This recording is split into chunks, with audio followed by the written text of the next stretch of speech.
विदेशी यात्रियों से मिलने वाली प्रमुख जानकारी। ए. यूनानी रोमन लेखक। 1. टेसियस। ये ईरान का राजवैद्य था। भारत के संबंध में इसका विवरण आश्चर्यजनक कहानियों से परिपूर्ण होने के कारण अविश्वसनीय है। 2. हेरोडोटस। इतिहास का पिता कहा जाता है। इसने अपनी पुस्तक हिस्टोरिका में 5वीं शताब्दी पूर्व ईसा पूर्व के भारत फारस के संबंध का वर्णन किया है, परंतु इसका विवरण भी अनुश्रुतियों एवं अफवाहों पर आधारित है। पृष्ठ 3। सिकंदर के साथ आने वाले लेखकों में निरियाकस, आने सिक्रेटस तथा आस्टोबुलस के विवरण अधिक प्रामाणिक एवं विश्वसनीय हैं। 4. मेगास्थनीज। ये सेल्यूकस निकेटर का राजदूत था जो चंद्रगुप्त मौर्य के राज दरबार में आया था। इसने अपनी पुस्तक इंडिका में मौर्य युगीन समाज एवं संस्कृति के विषय में लिखा है।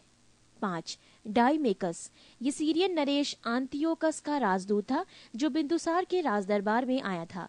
इसका विवरण भी मौर्य युग से संबंधित है। 6. डायोनीसियस। ये मिस्र नरेश टॉलेमी फिलेडेल्फस का राजदूत था जो अशोक के राज दरबार में आया था। 7. टॉलेमी। इसने 2री शताब्दी में भारत का भूगोल नामक पुस्तक लिखी। 7. प्लिनी। इसने 1म शताब्दी में नेचुरल हिस्ट्री नामक पुस्तक लिखी। इसमें भारतीय पशुओं, पेड़ पौधों, खनिज पदार्थों आदि के बारे में विवरण मिलता है।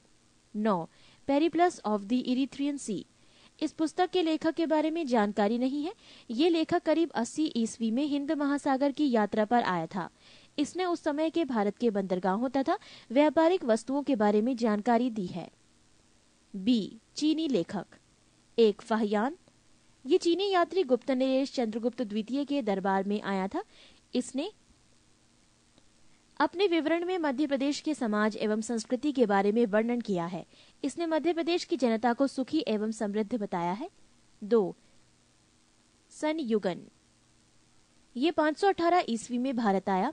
इसने अपने 3 वर्षों की यात्रा में बौद्ध धर्म की प्राप्तियां एकत्रित की। 3.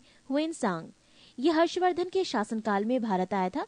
हुएनसांग 629 ईस्वी में चीन से भारतवर्ष के लिए प्रस्थान किया और लगभग 1 वर्ष की यात्रा के बाद सर्वप्रथम ये भारतीय राज्य कपिशा पहुंचा। भारत में 15 वर्षों तक ठहरकर 645 ईस्वी में चीन लौट गया। वो बिहार में नालंदा जिला स्थित नालंदा विश्वविद्यालय में अध्ययन करने तथा भारत से बौद्ध ग्रंथों को एकत्र कर ले जाने के लिए आया था। इसका भ्रमण वृतांत CU की नाम से प्रसिद्ध है, जिसमें 138 देशों का विवरण मिलता है। इसने हर्षकालीन समाज, धर्म तथा राजनीति के बारे में वर्णन किया है। इसके अनुसार सिंध का राजा शूद्र था। नोट: हुएनसांग के अध्ययन के समय नालंदा विश्वविद्यालय के कुलपति आचार्य शीलभद्र थे। 4. इत्सिंग। ये 7वीं शताब्दी के अंत में भारत आया। इसने अपने विवरण में नालंदा विश्वविद्यालय, विक्रमशिला विश्वविद्यालय तथा अपने समय के भारत का वर्णन किया है। सी. अरबी लेखक। 1. अलबरूनी। ये महमूद गजनवी के साथ भारत आया था। अरबी में लिखी गई उसकी कृति किताबुल हिंद या तहकीके हिंद भारत की खोज आज भी इतिहासकारों के लिए एक महत्वपूर्ण स्रोत है। इसमें राजपूत कालीन समाज, धर्म, रीति रिवाज, राजनीति आदि पर सुंदर प्रकाश डाला गया है।